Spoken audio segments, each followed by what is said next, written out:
Yo, halo semua, ketemu lagi di channel Ryan Kun Sensei. Pada kesempatan kali ini, gua akan ngelanjutin pembahasan gua yang berkaitan dengan alur cerita light novel Isekai Apocalypse Minogra volume keduanya. Ini adalah pembahasan part ke-8 atau pembahasan part terakhir gua yang berkaitan dengan light novel Isekai Apocalypse Minogra volume keduanya. Sebelum menonton video ini, gua nyaranin kepada kalian agar menonton pembahasan 1, 2, 3, 4, 5, 6, dan 7 sebelumnya agar bisa nyambung sama yang gua terangin di pembahasan part ke-8 atau part terakhir ini. Kalian bisa mencek di playlist gua atau bisa juga dengan mengklik link yang telah gua berikan di deskripsi. Jadi kita masuki alur ceritanya. Pada scene terakhir pembahasan part ke-7 sebelumnya telah gua jelasin kalau saat itu Takuto mensummon Isla untuk pertama kalinya.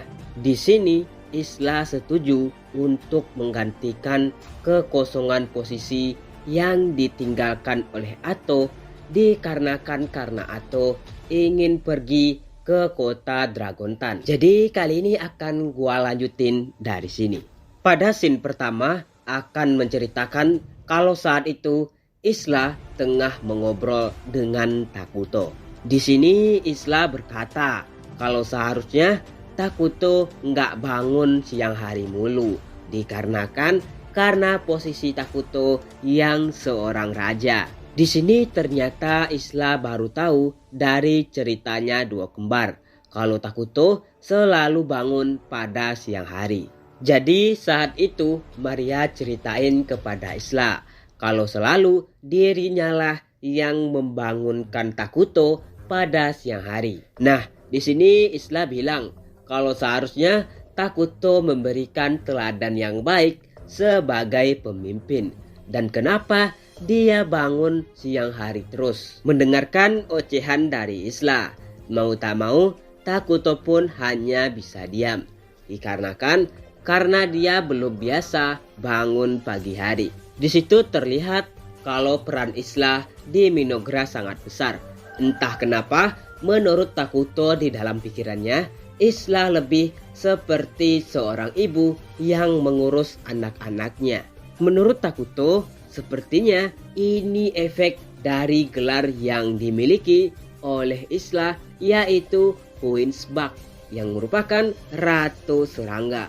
Queen's Bug adalah salah satu gelar yang dimiliki oleh Isla yang memungkinkannya mempunyai sifat sebagai seorang ibu yang sangat penyayang. Kemudian pada saat itu datanglah Emble yang dimana Emble ceritain kalau Kapten Gia sepertinya telah merusak senjata lagi. Mendengarkan perkataan dari Emble, ketika itu Islam memeluknya dan mengatakan kalau ia akan menindaklanjuti tindakan dari Kapten Gia secepatnya. Kemudian scene selanjutnya akan berpindah ke sisi Tonukapoli yang sedang bersama 10 staffholder lainnya.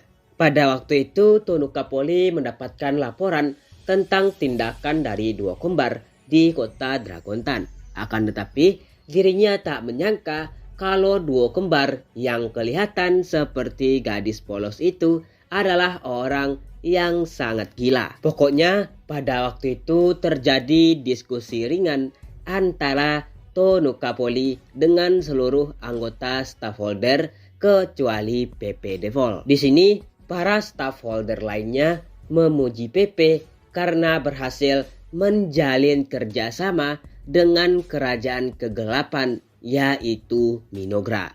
Kemudian pada waktu itu pun mereka juga ngebahas walaupun Pepe Devol itu nyusahin orang, akan tetapi dia kadang-kadang juga membawa hoki juga. Lalu scene akan berpindah lagi ke sisi dari Ato yang dimana ketika itu Ato telah berada di depan gerbang Dragontan. Terlihat saat itu kalau Ato dan juga Penatua Moltar mendirikan sebuah kamp tentara di luar gerbang dari Dragontan. Pada waktu itu terlihat kedatangan dari Antelais, yang dimana Antelais pada waktu itu tengah mengobrol dengan Atto. Ketika itu pun Antelais bertanya kepada Atto tentang bagaimana keadaan di Atto di sini. Apakah Atto membutuhkan sesuatu darinya? Di sini Atto jelasin kalau dia untuk sekarang nggak butuh apa-apa dari Antelais, dan alangkah lebih baiknya Antelais kembali ke dalam kota dikarenakan Antelais terlihat seperti kelelahan. Ya, dikarenakan karena Antelais sendiri sebelum bertemu dengan Atto melakukan banyak pekerjaan sebelumnya. Wajar saja ketika Atto melihatnya terlihat seperti Antelais sangat kelelahan.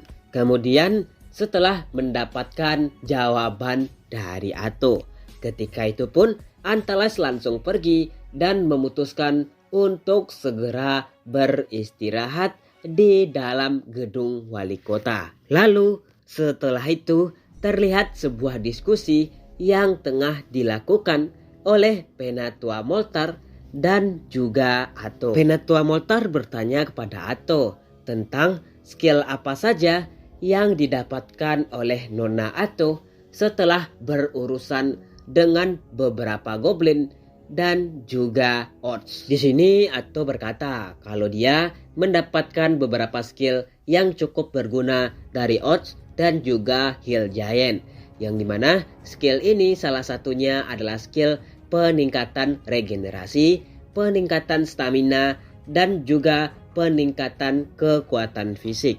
Di sini Atto bilang kalau dia membutuhkan skill Stonekin yang memungkinkan ia untuk memiliki kulit sekuat batu, dan dikarenakan hal ini ia memutuskan untuk membantai beberapa Hill Giant lagi. Kemudian setelah itu terlihat kalau Atto sepertinya menemukan keberadaan dari Giant Hill lagi. Ya, lu tau lah ya kalau Atto kan mempunyai skill deteksi dari darah lawan yang dia bunuh. Dikarenakan karena dia telah membunuh beberapa Giant Hill sebelumnya, maka itu membuatnya bisa merasakan keberadaan dari Giant Hill lagi dalam radius yang cukup jauh. Setelah merasakan keberadaan dari Giant Hill, maka dari itu Atto langsung menghilang dari hadapan Penatua Moltar dikarenakan karena ia memiliki kecepatan yang setara dengan suara. Lalu pada scene berikutnya akan memperlihatkan saat dimana Atto membantai 5 Giant Hill sekaligus. Terlihat saat itu kalau Atto hanya membutuhkan 3 serangan untuk menjatuhkan kelima Giant Hill itu. Akan tetapi setelah Atto meratakan semua Giant Hill tersebut, mayat-mayat mereka malah langsung menghilang di udara. Di sini Atto berpikir, kenapa ini hanya berlaku kepada para Giant Hill, dan ini sangat berbeda halnya ketika Atto meratakan goblin dan juga odds. Lalu pada saat itu dari kejauhan datanglah Penatua Moltar yang terkejut melihat Atto yang berhasil meratakan semua Giant Hill itu. Penatua Moltar saat itu mengatakan kalau sepertinya Atto telah bertambah kuat. Ini dibuktikan dengannya yang berhasil meratakan Giant Hill dengan sangat mudah. Lalu pada saat itu Atto ceritain kepada Penatua Moltar tentang ia yang menemukan sebuah koin setelah melawan para Giant Hill. Atto saat itu nanyain soal koin itu ke Penatua Moltar. Apakah Penatua Moltar pernah melihatnya? Akan tetapi Penatua Moltar saat itu jelasin kalau ia belum pernah sama sekali melihat koin tersebut. Nah, dikarenakan karena Penatua Moltar sepertinya tak pernah melihat koin tersebut. Saat itu pun Atto kembali berpikir tentang siapa pemilik koin ini sebenarnya. Kemudian scene saat itu akan berganti kepada saat di mana Takuto tengah berada di dalam ruang singgasananya. Pada waktu itu terlihat kalau Takuto tengah mengobrol dengan Maria dan juga Karya. Akan tetapi di tengah obrolan tersebut, Takuto mendapatkan sebuah pemberitahuan yang cukup buruk. Di sini Takuto mendapatkan sebuah pemberitahuan buruk dari unitnya yang berupa serangga panjang yang ditempatkannya di sebelah selatan dari kota Dragontan. Nah, saat itu Takuto baru mendapatkan informasi kalau dari kejauhan terdapat gerombolan para Giant Hill yang sepertinya bergerak untuk meratakan kota Dragontan. Takuto saat itu berpikir kalau jumlah mereka yang seperti itu, maka kemungkinan besar mereka bisa mencapai kota Dragontan. Di sini Takuto juga teringat kalau ia mengirim Ato yang berada jauh di sebelah utara, maka kemungkinan besar dia akan terlambat sampai di situ. Saat itu Takuto juga mempertimbangkan jumlah yang datang ke kota Dragontan, yang dimana segerombolan ini cukuplah banyak. Di sini Takuto pun berpikir kalau ia akan terbang ke kota Dragontan dan ia akan meminta bantuan kepada Isla. Pada waktu itu pun Takuto langsung berjalan pergi untuk menemui Isla. Akan tetapi ketika membuka pintu keluar, di situ terlihat kedatangan dari Isla yang tengah menunggu Takuto dari tadi. Di sini Takuto baru teringat kalau serangga yang berkaki panjang itu adalah kepunyaan dari Isla dengan menggunakan skillnya. Jadi karena Isla telah mendapatkan kabar tersebut dari serangga berkaki panjang itu, maka bisa dikatakan ini adalah hal yang wajar melihat Isla yang telah menunggu Takuto. Di sini Isla bertanya, "Apakah kau berencana untuk pergi ke situ, rajaku?" Di sini Takuto mengatakan kalau ia tentu saja akan pergi ke situ sebentar. Lalu ketika mengobrol dengan Isla, saat itu Takuto dihubungi dari jarak jauh menggunakan telepati oleh Ato. Karena mendengarkan telepati dari Ato, Takuto pun nanyain tentang apa yang diperlukan oleh Ato kepada Takuto. Kemudian ketika tengah mengobrol dengan Ato di dalam telepati, saat itu pun Takuto jelasin tentang serangan dari para Giant Hill yang sangat banyak di sebelah selatan. Nah, di sini Ato pun bilang kalau ia nanti akan pergi ke selatan dengan segera. Saat ini ia ingin melaporkan sesuatu kepada Takuto. Di sini Ato bilang kalau ketika dia ngalahin para Giant Hill, entah kenapa mayat mereka menghilang di udara. Ato saat itu juga menambahkan, dan saat ketika ia mengalahkan salah satu Giant Hill, ia menemukan koin ini. Di sini Ato bilang kalau sepertinya Takuto harus melihat koin ini terlebih dahulu. Nah, ketika mendengarkan laporan dari Ato, saat itu pun Takuto terkejut. Ia sama sekali tak menyangka kalau benar-benar ada player sepertinya. Pada saat itu Takuto meminta Ato untuk berbagi pandangan dengannya. Jadi pada waktu itu Takuto melihat koin tersebut setelah berbagi pandangannya dengan Ato. Kemudian pada waktu itu Takuto mengamati koin tersebut. Ia mengorek dari ingatannya tentang di mana dia pernah melihat koin tersebut. Pada waktu itu pun Takuto menyadari kalau koin itu bukanlah koin yang digunakan oleh player Eternal Nation. Akan tetapi koin tersebut mirip dengan koin yang pernah ditemui Takuto dari salah satu game RPG. Di dalam pikirannya Takuto berpikir kalau ini adalah sebuah kabar buruk jika menimbang mereka juga merupakan player. Akan tetapi karena tak jelas siapa player itu, maka saat ini Takuto memutuskan untuk lebih fokus pada serangan yang akan dilakukan oleh pasukan Giant Hill yang sangat banyak itu. Karena melihat kalau sepertinya Takuto tengah panik. Pada waktu itu pun Isla bertanya apa yang diobrolkan antara Takuto dan juga Ato. Menanggapi pertanyaan dari Isla, Takuto saat itu berkata kalau sepertinya kita menemukan keberadaan player lain di dunia ini. Nah, karena mendengarkan hal tersebut, Isla awalnya kaget. Ia memikirkan sebuah fakta kalau player tersebut bisa aja nyerang Minogra di kemudian hari. Ketika itu, Isla bertanya kepada Takuto, jika mereka juga player seperti Takuto, kenapa tidak mencoba melakukan sebuah negosiasi dengannya.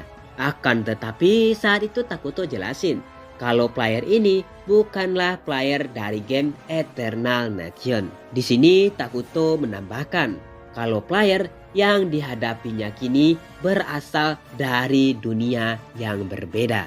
Takuto saat itu menerangkan kalau dunia dari player yang akan ditemui oleh mereka ini adalah dunia yang terikat dengan sebuah aturan baku. Nah, jika melihat kepada aturan ini, maka bisa dipastikan kalau mereka tak akan pernah berhasil jika meminta negosiasi. Nah, pada waktu itu pun scene akan berganti lagi, yang dimana kini memperlihatkan suasana di kerajaan suci Qualia. Di sini memperlihatkan Swalina yang merupakan seorang wanita suci dari gereja.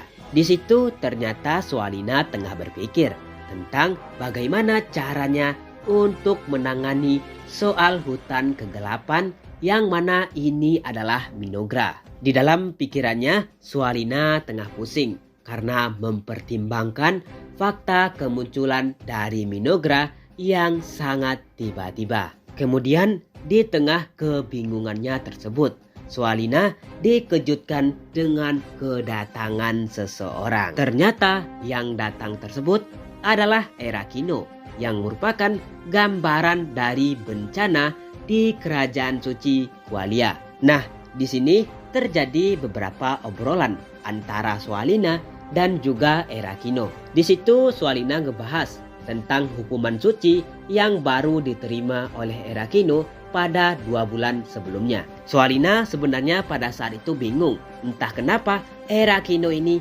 bisa hidup lagi padahal dirinya telah dibunuh sebanyak 17 kali olehnya. Nah, pada waktu itu pun terjadi beberapa pertarungan antara Swalina dan juga Erakino. Karena kekuatan ilahi yang dimiliki oleh Swalina lebih kuat daripada Erakino, membuat Erakino mati ke-18 kalinya. Pada waktu itu pun bertambah lagi kepusingan dari Swalina.